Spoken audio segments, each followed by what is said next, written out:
automotive aficionados adore classic cars for their analog feel, elegant design, and appearance. Rarely for their performance, since even the fastest cars of yesterday cannot keep up with modern machines. However, there is still one car that is more than relevant for its driving feel, power, legacy, and unique story. A vision of speed that exploded on the scene set new standards and existed in a tiny space between a purpose-built race machine and a road-going vehicle. A fire-spitting two-seater with minimal comfort and no compromises that still captivates the imagination of millions of fans. It was an unlikely commercial success that surprised even its company and blue-chip investment machine right from the start.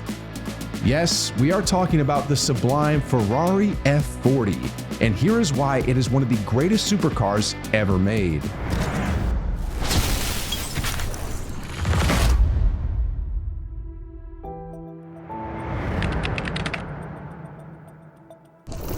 Despite the position it enjoys today, Ferrari in the mid-80s was struggling. The global recession in 1984 reduced the number of prospective customers, and the 328 GTB, as the company's volume seller, was outdated and not as fast. The last Formula One championship title was celebrated way back in 1979. Ferrari needed to reinvent itself, and although Testarossa was well received, it was still an older car underneath that gorgeous 80s suit with shoulder pads and moccasins.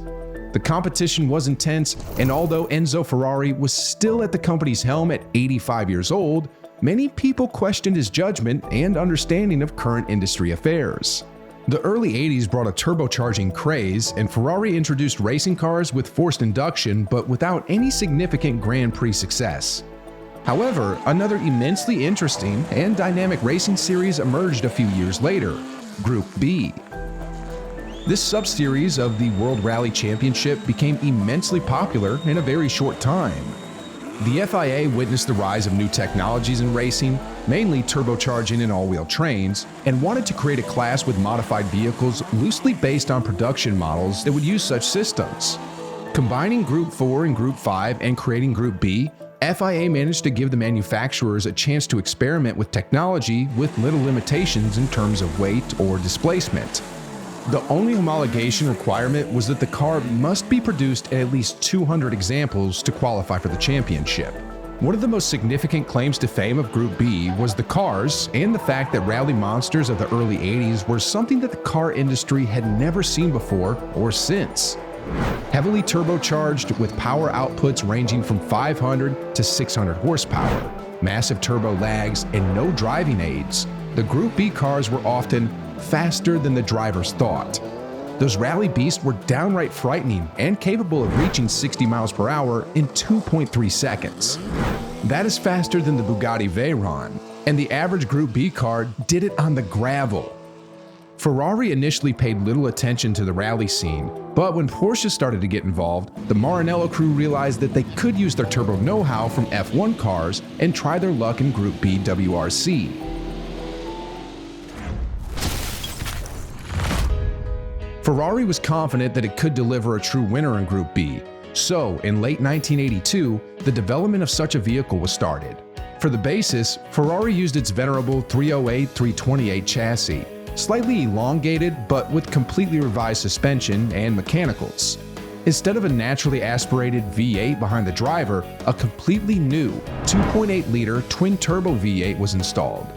The result was a gorgeous supercar, ambitiously named 288 GTO. It was the second time in history that Ferrari used the GTO moniker, emphasizing this beast's unique nature and racing ambitions. The turbocharged V8 produced 400 horsepower and 368 pound-feet of torque, and delivered impressive performance.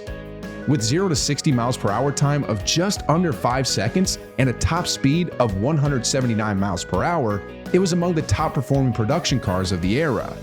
However, despite being introduced in 1984, the 288 GTO was never allowed to race in Group B. After a series of tragic accidents, FIA banned Group B in 1985 before Ferrari could complete the production of 200 examples needed for homologation. Suddenly, the Ferrari's Group B program was obsolete, the class was disbanded, and the 288 GTO struggled to find customers. When the production stopped in early 1987, only 272 cars were delivered.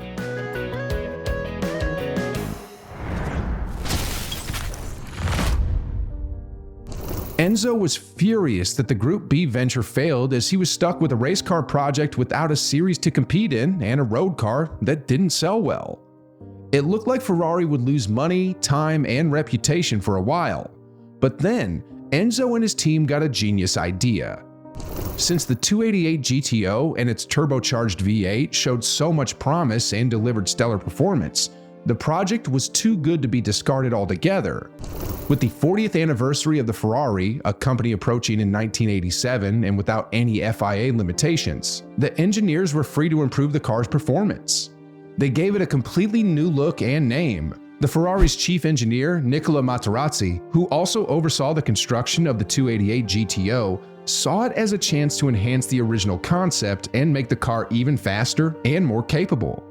With the green light from Enzo himself and striking new design by longtime Ferrari associates and the famous styling house Pininfarina, the scene was set for the debut of the latest supercar in 1987.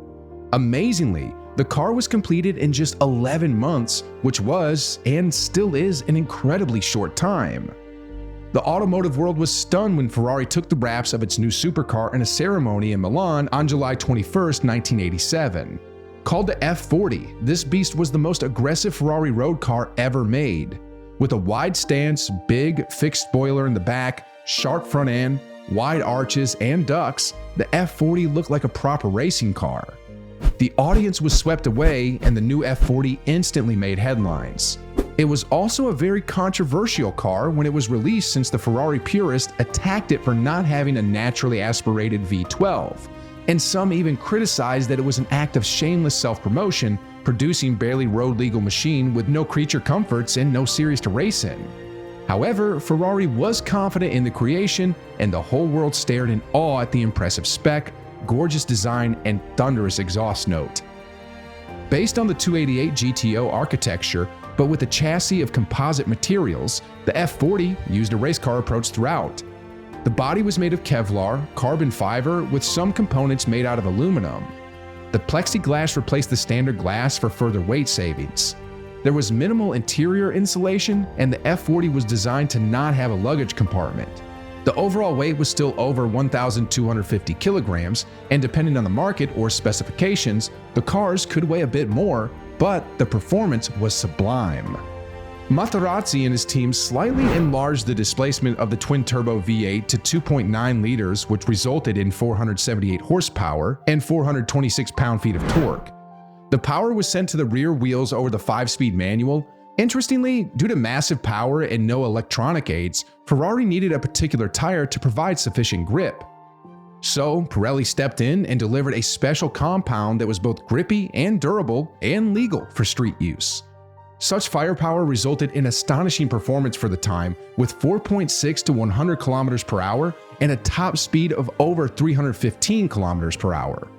Even though the F40 wasn't the world's fastest production car at its release, it was blistering fast, with some examples delivering even better figures. Due to changes in production run, transmission, or gearbox ratios and power levels, some F40s had even more power and posted better numbers. But the F40 was unbeatable in its power delivery, sheer excitement, aggression, and drama when you pushed to its limits. This was a turbocharged monster with considerable turbo lag and a thumping hot engine behind the driver's back. It didn't have any electronic aids or creature comforts except for AC, which was mandatory due to the amount of heat the engine produced and minimal isolation between the cabin and engine bay. The engine exploded at 4,900 RPM and pulled incredibly strong till 8,000 RPM in a cacophony of pops, bangs, and all 8 pistons firing at full force.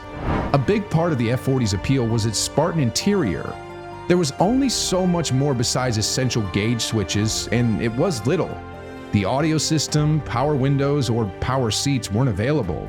The only comfort feature later added were roll-down windows, replacing the race-style slide ones on early models. Ferrari effectively responded to criticism that their cars are becoming plusher and too comfortable by presenting a bare-bone road racer that will cook you inside on your way to 197 miles per hour top speed.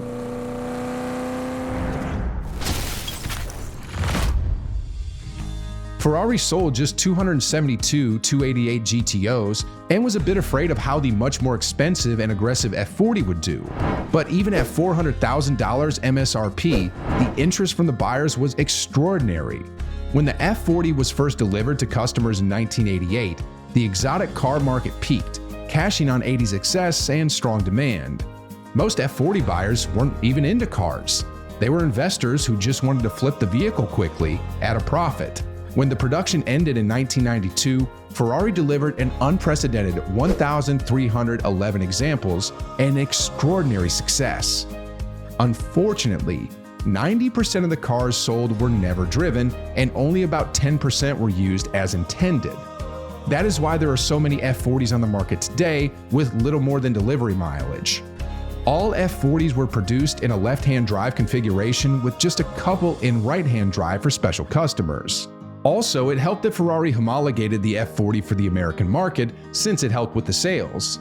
The 288 GTO was never sold in the US, which is probably why it sold so poorly. Despite creating a unique machine, the Ferrari F40 couldn't escape the comparison with another turbocharged supercar with Group B roots, the Porsche 959.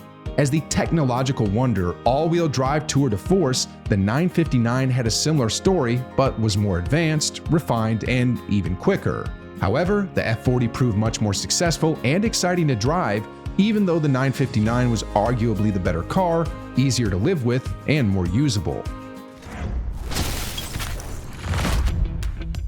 Born as a racing car, the Ferrari F40 couldn't escape its destiny, and soon Ferrari was considering entering the endurance racing scene. The Ferrari F40 LM was the first race-only model, which debuted in 1989 on Laguna Seca. Those special machines were sold to privateers and had some success. However, Ferrari soon developed a better, more powerful, and more advanced Competizione model. With 700 horsepower on tap, improved cooling, aerodynamics, and even less weight, the F40 Competizione was designed for people who wanted to participate in Le Mans. Only 32 cars were made, and almost all raced with various degrees of success. The Ferrari F40 appeared as one of several high-profile, high-powered, and enormously expensive supercars. Its competitors include the Porsche 959, Jaguar XJ220, or Bugatti EB110. However, the F40 stands out amongst all of those cars with its incredible beauty, racing heritage, and genuine driving experience. Most supercars are either too dangerous to drive or too detached from the basics. The F40 is neither of those things. It is a captivating piece of machinery that provides unfiltered emotion from the moment you turn the key and wake up with 478 horsepower and a machine gun of an exhaust. It is a fire-spitting race machine disguised as a road car, craving a long, straight, and full throttle. It is the epitome of driving bliss, the quest for performance, and Italian supercar etiquette, all in one unmistakable shape.